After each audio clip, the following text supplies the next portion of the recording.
భగవద్గీత కించిదదేత గంగాజలలవ కనికాపీత సకృదపియేన మురారిసమాచ క్రియతే తస్య యమేన న చర్చ.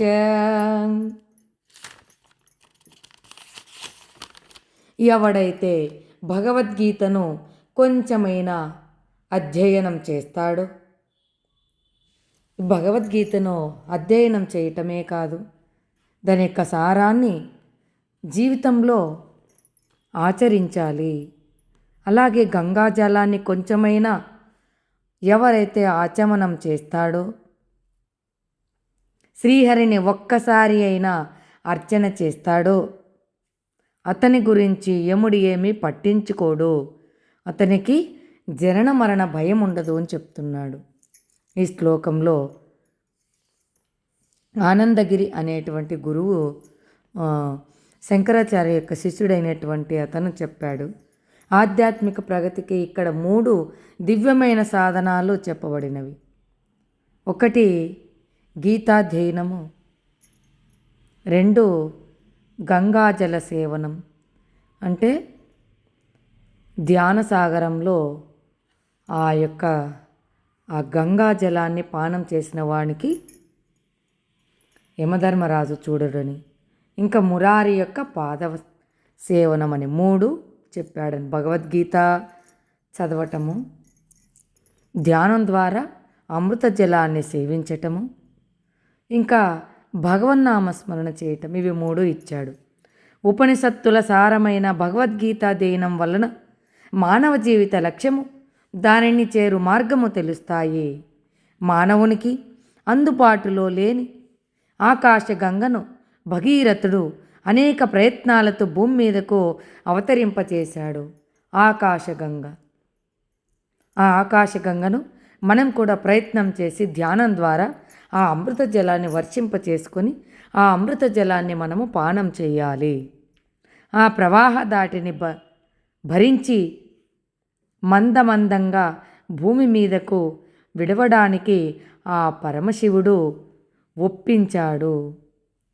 అంటే స్వామి, ఆ యొక్క గంగా భవానిని భూమి మీద పడితే భూమి చీలిపోతుంది, తట్టుకొనలేదు ఆ ఉద్రేకానికి. కాబట్టి నువ్వు వచ్చి ఆ యొక్క గంగాదేవిని నువ్వే ఆ యొక్క నీటిని ఒడిసి పట్టుకోవాలి అన్నాడు. కాబట్టి ఆ పరమశివుణ్ణి ఒప్పించాడనమాట. ఇది గంగా నది యొక్క పురాణ గాథ. ఆధ్యాత్మికంగా ఈ ఆకాశగంగా ఒక జ్ఞానవాహిని. దీనిని పరమశివుడు పరిగ్రహించి ఋషుల ద్వారా పరంపరగా సాధకులకు అందజేసినట్లు భావించాలి.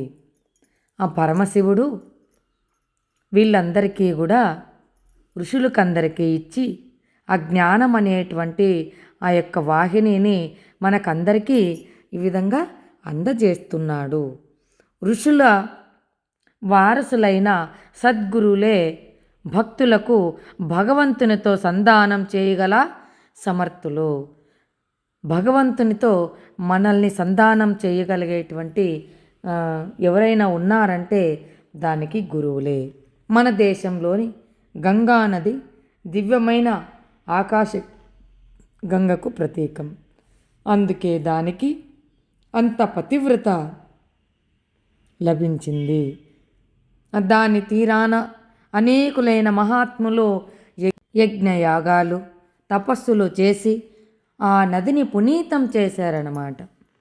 కాబట్టి హిమాలయాలలోని ఔషధులు ఆ జలాల పవిత్రతను, రోగ నివారణ శక్తిని ఇనుమడింపచేస్తూ ఉన్నాయి.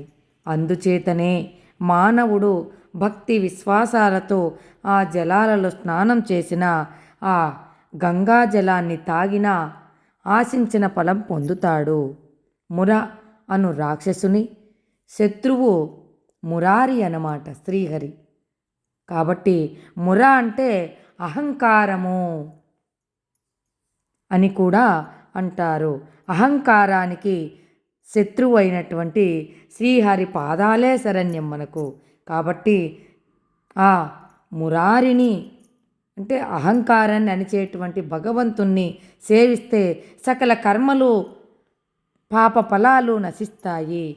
భగవద్గీతాధ్యయనం ద్వారా గమ్యాన్ని తెలుసుకొని జ్ఞాన గంగ గంగను ఆస్వాదిస్తూ మురారిని ధ్యానిస్తూ పరమాత్మను చేరాలి అని ఈ శ్లోకంలోని ఉపదేశము.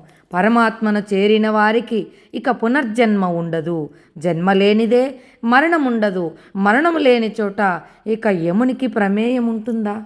ఉండదు కదా. శ్రీమాత్రే నమః.